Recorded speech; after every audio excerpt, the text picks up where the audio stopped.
ഇന്ന് നമുക്കൊരു സ്പെഷ്യൽ കോഴിക്കറി ഉണ്ടാക്കാം. ഈ കറി ഉണ്ടാക്കാൻ നാടൻ കോഴിനെ തന്നെ എടുക്കണം.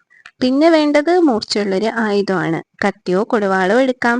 ഈ ആയുധം കൊണ്ട് കോഴീനെ വെട്ടി നുറുക്കി പീസ് പീസാക്കി 4 സ്പൂൺ എരിവുള്ള മുളക് പൊടിയും 2 സ്പൂൺ മഞ്ഞൾപ്പൊടിയും ആവശ്യത്തിന് ഉപ്പും വെള്ളവും ചേർത്ത് മാരിനേറ്റ് ചെയ്ത് അരമുറി തേങ്ങാക്കൊത്തും സ്ക്വയർ ഷേപ്പിൽ കട്ട് ചെയ്ത ഒരു വാഴക്കയും കൂടെ ഇട്ട് മിക്സ് ചെയ്ത് 1 ലിറ്റർ വെള്ളം ഒഴിച്ച് അടുപ്പത്തേക്ക് വെക്കുക.